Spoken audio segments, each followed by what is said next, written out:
le Seigneur Jésus-Christ a donné sa vie après avoir versé son sang. L'homme peut ainsi retourner auprès de Dieu. Si le Seigneur n'avait pas versé son sang, les Israélites ne pourraient pas retourner auprès de Dieu. Parce que ils avaient un temple. Jérusalem, ils pensaient tort que arriver au temple était arriver auprès de Dieu. C'est pourquoi ils n'y arrivaient pas.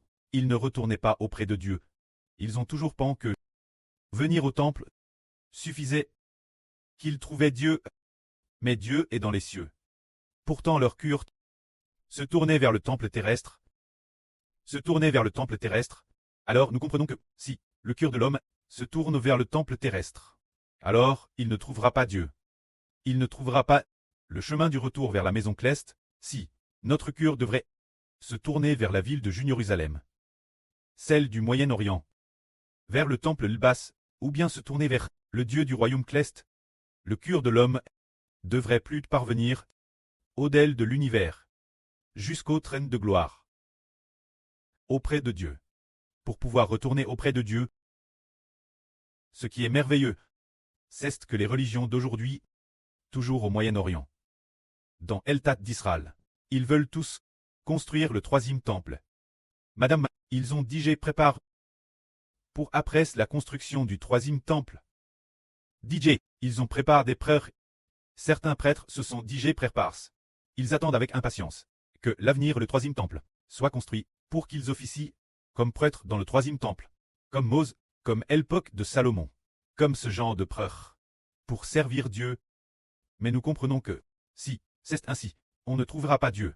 Si vraiment Dieu devait retourner Jérusalem au Moyen-Orient, il n'aurait pas aboli le temple de Dieu. Il n'aurait pas les soldats romains détruire son temple, au contraire. Son temple aurait de treux d'or et de corps de toutes sortes de pierres précieuses, car Dieu habitait dans le temple. Ce devrait être ainsi si Dieu voulait vraiment retourner Jérusalem. Il aurait de faire de Jérusalem un lieu d'une beau extrême. TRS beau. Et ainsi les murailles n'auraient pas été détruites. Mais nous voyons que le Seigneur a été crucifié. Le voile du temple cesse alors tire. Après le sacrifice de la vie du Seigneur. Environ 30 ans, plus de 30 ans après ce que le temple a été détruit, la ville de Jérusalem a été entièrement détruite. Pas une pierre ne restera sur une autre. Et puis, il est aussi fait mention de la grande tribulation. Oh, Jérusalem sera de nouveau détruite. Si Dieu vraiment, si l'on devait vraiment prendre l'Ancien Testament comme sa propre épouse, alors on n'en arriverait pas là.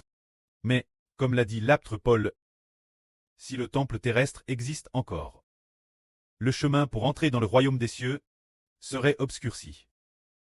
Si le temple terrestre existe encore, le voile terrestre existe encore, la ville sainte terrestre existe encore, alors le chemin pour chercher Dieu serait mal orient. Les gens penseraient tort qu'il s'agite d'aller en Israël, Jérusalem au Moyen-Orient, pour y trouver Dieu. Mais personne ne voudrait croire en Jésus. Traverser le voile pour croire en Jésus. Traverser l'univers pour atteindre le royaume des cieux. Personne ne penserait ainsi. Si bien qu'aujourd'hui, il y a toutes sortes de religions. Particulièrement, les protestants et les catholiques. Soit les catholiques se rendent en foule Rome chez le pape pour chercher Dieu. Les protestants se rendent en foule Jérusalem au Moyen-Orient. Sur les ruines du temple, il y a des ruines, un mur, qui est le mur de l'ancien temple. Ils y vont pour pleurer, car en allant Elbas, ils pensent trouver Dieu. Quand notre Seigneur Jésus a dit, ici, il ne restera pas pierre sur pierre, tout sera détruit. Ce que le Seigneur Christ voulait dire par détruire, c'est qu'il détruirait le temple, et qu'il détruirait aussi la ville sainte de Jérusalem, pour dire au monde, pour faire savoir au monde, que Dieu a déjà aboli l'ancienne alliance. En venant au temple de l'ancienne alliance, en venant à la Jérusalem de l'ancienne alliance, on ne trouvera jamais Dieu. Pourtant, leurs yeux ne se sont pas ouverts. Ils sont constamment séduits.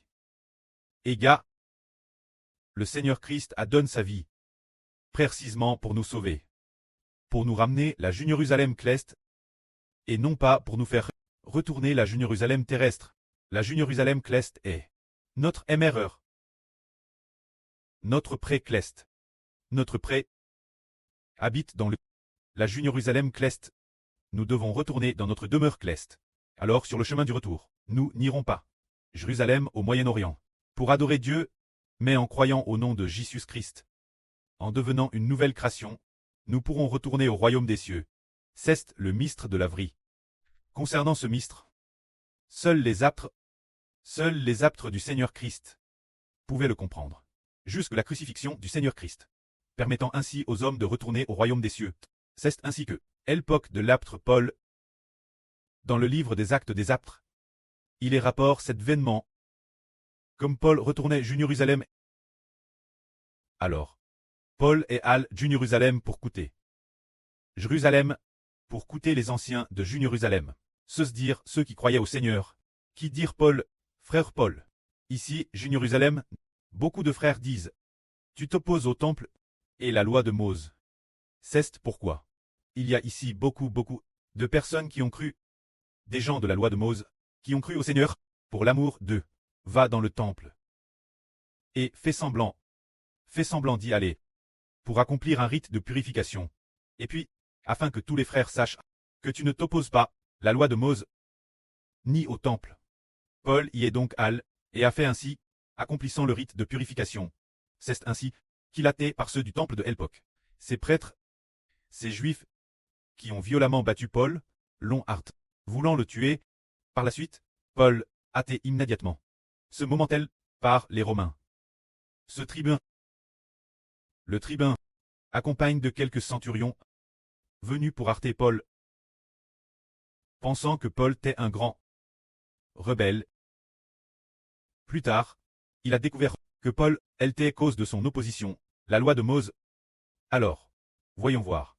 Si la loi de Mose est bien utilisée, c'est certes une bonne chose, mais la loi s'adresse aux pécheurs, aux personnes non rachetées. Pour quel tu tiens la loi de Mose? Auparavant, les frères Hébreux ne comprenaient pas. Ceux qui ont cru au Seigneur, qui ont été rachetés, aiment tendrement le Seigneur, et deviennent une nouvelle création. Les personnes non rachetées, Elta d'Israël au Moyen-Orient. Les gens de l'Ancienne Alliance, ce sont eux qui lisent la loi de Mose, les gens de l'Ancienne Alliance. Les gens de l'Ancienne Alliance s'y attachent fermement en disant, comment offrir des sacrifices? Comment aller offrir des sacrifices dans le temple? Tout cela appartient à l'Ancienne Alliance. Selon la chair de la nation d'Israël. Pour nous, sous la Nouvelle Alliance, la nation d'Israël, notre loi, c'est Jésus-Christ. Mais nous ne l'appelons pas loi. Nous l'appelons Grèce. Notre Grèce, c'est Jésus-Christ. Notre évangile, c'est Jésus-Christ. Notre alliance, c'est Jésus-Christ. C'est pourquoi, en recevant le Seigneur Jésus-Christ, en croyant au nom du Seigneur Jésus-Christ, nous avons tout reçu. Nous n'avons qu'une seule règle. Croire au Seigneur Jésus-Christ. Croire au Seigneur Jésus-Christ, c'est tout obtenir.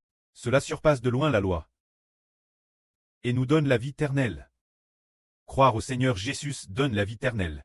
Croire en la loi ne donne madame pas la vie. On reste un pécheur. Croire en la loi.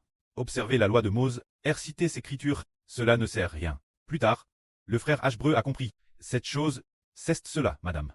Elta d'Israël au Moyen-Orient. Actuellement, ils s'en tiennent encore fermement aux enseignements de la loi. Alors nous comprenons que puisque Dieu a déjà détruit le temple entièrement, et que Jérusalem au Moyen-Orient a également été détruite autrefois, maintenant, ils en font leur tas, et l'ont reconstruite. Après sa reconstruction, pendant la période de la grande tribulation, elle sera de nouveau détruite et, après avoir été détruite nouveau, l'évangile des frères Hébreux se propagera, permettant l'État d'Israël de comprendre que, en réalité, Dieu ne pourra jamais retourner en Israël au Moyen-Orient. Dieu sera dans le royaume des cieux. Il sera pour toujours et jamais dans la nouvelle Jérusalem, celle de la Jérusalem céleste, et non dans la Jérusalem terrestre, afin que l'Israël du Moyen-Orient puisse se détourner et revenir Dieu. Ils veulent aussi revenir Dieu. Mais ils ont pris le mauvais chemin. Ils veulent revenir Dieu, et veulent construire un nouveau temple pour Dieu. Et puis, ils pensent qu'ainsi, ils pourront se rapprocher de Dieu. C'est faux. C'est que Dieu n'habitera pas en Israël au Moyen-Orient. Il habitera dans l'Israël du royaume céleste. Comment devons-nous faire pour retourner Dieu? C'est le nom de Jésus, qui est le temple de Dieu. Ceux qui croient en Jésus obtiennent Dieu et obtiennent ce que Dieu donne, la vie éternelle, et continuent de demeurer dans la nouvelle alliance de Dieu, c'est le chemin que Dieu nous a enseigne. Mais si le précleste n'ouvre pas notre sagesse, les yeux de l'homme seront toujours comme s'ils étaient incapables de voir que Jésus est le véritable temple. Le Seigneur Christ a dit ainsi: détruisez ce temple, et en 3 jours, je le releverai.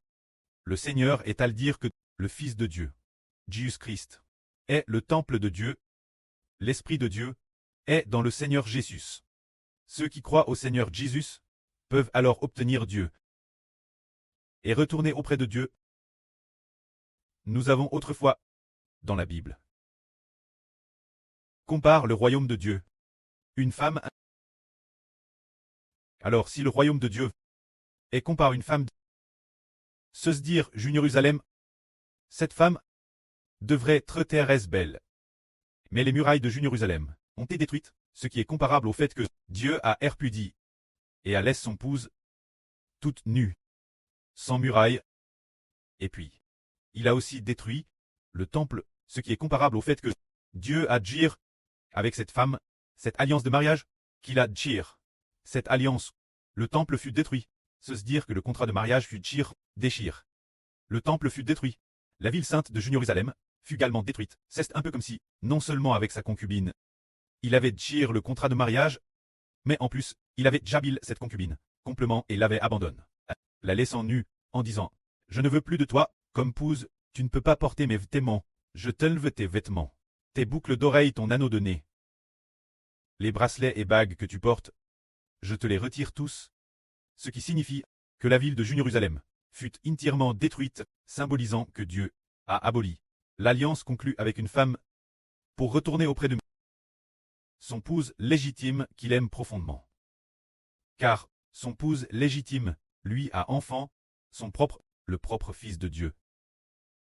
Mais quand l'ancienne alliance, l'alliance avec cette femme, avec cette concubine, conclue avec elle, cette concubine n'a pas enfant d'enfant, mais a plus enfant des enfants sauvages. Elle a enfant, les enfants d'autrui, les enfants d'autres dieux, et non les enfants de Dieu. Alors Dieu dit: j'aille fait alliance avec toi, te prenant pour épouse, mais tu as partaille la couche d'autrui, enfantant les enfants d'autrui, sans enfanter les miens, sans aucunement enfanter les enfants de ma propre chair. C'est pourquoi j'ai aboli l'alliance avec toi. En abolissant l'alliance, il a détruit le temple, et je ne veux plus de toi. Comme femme, les vêtements que je t'avais donnés, retire-les. Ainsi, la ville de Jérusalem fut détruite. Que la gloire soit auprès et au Seigneur. Amen.